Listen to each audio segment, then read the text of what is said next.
സന്നിധി തന്നിൽ നായക എന്നും. ദൈവത്തിൻ്റെ അതിപരിശുദ്ധമായ നാമം വാഴ്ത്തപ്പെടുമാറാകട്ടെ. ഏവർക്കും ക്രിസ്തയേശുവിലുള്ള നല്ല ഒരു പ്രഭാത വന്ദനത്തെ നേരുന്നു.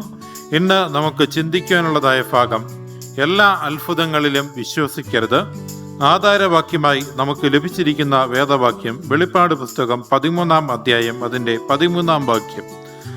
അവിടെ ഇങ്ങനെ പറയുന്നു: അത് മനുഷ്യർ കാണുകെ ആകാശത്തു നിന്ന് ഭൂമിയിലേക്ക് തീ ഇറങ്ങുമാറ് വലിയ അടയാളങ്ങൾ പ്രവർത്തിക്കും.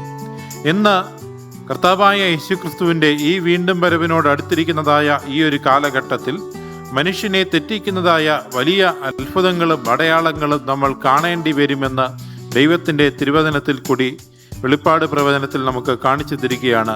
ഇവിടെ ഇങ്ങനെ നമ്മോട് പറയുന്നത്, ആകാശത്ത് നിന്ന് തീ ഇറങ്ങുമാറ് വലിയ അടയാളങ്ങളും അത്ഭുതങ്ങളും പ്രവർത്തിക്കും. എന്നാൽ ഈ അടയാളങ്ങളും അത്ഭുതങ്ങളും ദൈവമല്ല പ്രവർത്തിക്കുന്നത് എന്ന് ദൈവത്തിൻ്റെ തിരുവചനത്തിൽ നിന്നും നമുക്ക് കാണാൻ സാധിക്കുന്നു. മത്തായിയുടെ സുവിശേഷം 7-ാം അധ്യായം 24-ാം അധ്യായം 10 മുതൽ 12 വരെയുള്ളതായ വാക്യങ്ങൾ വായിക്കുമ്പോൾ നമുക്ക് ഇങ്ങനെ കാണാൻ സാധിക്കുന്നു: പലരും ഇടറി അന്യോന്യം ഏൽപ്പിച്ചു കൊടുക്കുകയും അന്യോന്യം പകയ്ക്കുകയും ചെയ്യും. കള്ളപ്രവാചകന്മാർ പലരും വന്ന് അനേകരെ തെറ്റിക്കും. അധർമ്മം പെരുകുന്നത് കൊണ്ട് അനേകരുടെ സ്നേഹം തണുത്തു പോകും. ഇവിടെ ദൈവത്തിൻ്റെ വചനത്തിൽ നമ്മോട് പറയുന്നത്, ഈ ഒരു കാലഘട്ടത്തിൽ കള്ളപ്രവാചകന്മാരും ജനങ്ങളെ വഴിതെറ്റിക്കുന്നതായിട്ട് നമുക്ക് കാണാൻ സാധിക്കുന്നു. എന്നാൽ ഈ കള്ളപ്രവാചകന്മാരുടെ ഉദ്ദേശമെന്ന് പറയുന്നത് സ്വന്തം ലാഭങ്ങൾക്ക് വേണ്ടി എന്തും ചെയ്യുന്നതായ ഒരു പ്രവണതയാണ് ഇവിടെ നമുക്ക് കാണാൻ സാധിക്കുന്നത്.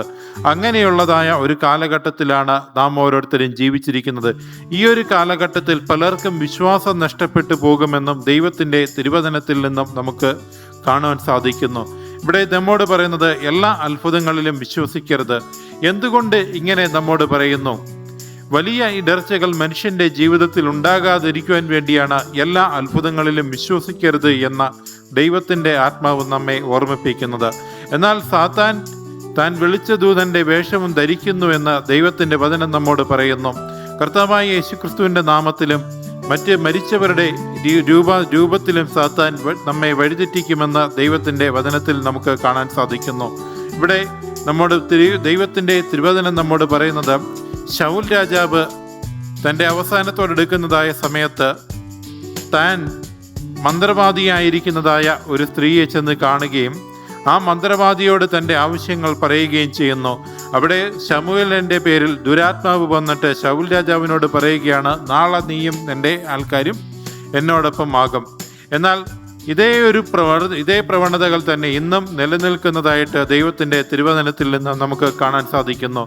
എന്നാൽ സാത്താൻ ഏറ്റവും കൂടുതൽ മനുഷ്യനെ വിശ്വസിപ്പിക്കുന്നത് മരിച്ചവരിൽ കൂടി അവൻ്റെ ആത്മാവുമായിട്ട് സംസാരിക്കുവാൻ സാധിക്കുമെന്നതാണ്. ദൈവത്തിൻ്റെ കൽപ്പനയ്ക്ക് വിപരീതമായിട്ട് സാത്താൻ മനുഷ്യനെ എത്തിക്കുന്നു. ഇന്ന് വലിയ അത്ഭുതങ്ങളുടെയും അടയാളങ്ങളുടെയും ലോകത്താണ് നാം ഓരോരുത്തരും ജീവിച്ചിരിക്കുന്നത്. ആൻഡൻ ലാവെ എന്ന് പറയുന്ന മനുഷ്യൻ ദൈവത്തിൻ്റെ കൽപ്പനകൾക്ക് ഒരു സംഘത്തെ രൂപീകരിക്കുകയും ദൈവം ചെയ്യാൻ പാടില്ല എന്ന് പറയുന്നതായ കാര്യാദികൾ ചെയ്യാൻ പ്രേരിപ്പിക്കുകയും ചെയ്യുന്നു. ഇന്ന് ആൻഡൻ ലാവെ എന്ന് പറയുന്നതായ മനുഷ്യന്റെ ആരാധനയിലേക്ക് ദൈവത്തിൻ്റെ കൽപ്പനകൾക്ക് വിരുദ്ധമായി സാത്താൻ്റെ ഇഷ്ടങ്ങൾക്ക് വേണ്ടി അനേകായിരങ്ങളെ എത്തിക്കുന്നതായ ഒരു സാഹചര്യത്തിലാണ് നാം ഓരോരുത്തരും ജീവിച്ചിരിക്കുന്നത്. ഇവിടെ ദൈവത്തിൻ്റെ വചനം നമ്മോട് പറയുന്നു, അത് മനുഷ്യർ കാണുകെ ആകാശത്തു നിന്ന് ഭൂമിയിലേക്ക് തീ ഇറങ്ങുമാറ് വലിയ അടയാളങ്ങൾ പ്രവർത്തിക്കും. ഈ ഒരു ആധുനിക സാഹചര്യത്തിൽ മനുഷ്യനെ വഴിതെറ്റിക്കുന്നതായ ഒരുപാട് സാഹചര്യങ്ങൾ ഇന്ന് മനുഷ്യനെ തേടി കാത്തിരിക്കുകയാണ്.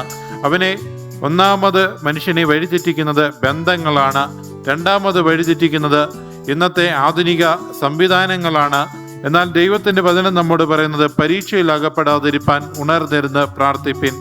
ഈ ഒരു കാലഘട്ടത്തിൽ ദൈവത്തിൻ്റെ വചനത്തിൽ വ്യക്തമായിട്ട് നമ്മോട് പറയുകയാണ്, പരീക്ഷയിൽ അകപ്പെടാതിരിപ്പാൻ ഉണർന്നിരുന്ന് പ്രാർത്ഥിപ്പിൻ. സാത്താൻ മനുഷ്യനെ വഴിതെറ്റിക്കുന്നതായ അനേക മാധ്യമങ്ങൾ ഇന്ന് മനുഷ്യന്റെ മുൻപിൽ എത്തിച്ചിരിക്കുകയാണ്. അത് ദൈവത്തിൻ്റെ കൽപ്പനകൾക്ക് വിപരീതമാണോ എന്ന് തിരിച്ചറിയുവാൻ വേണ്ടി ദൈവം നമ്മെ ഓരോരുത്തരെയും സഹായിക്കട്ടെ. നമുക്ക് കണ്ണുകളെ അടയ്ക്കാം, പ്രാർത്ഥിക്കാം.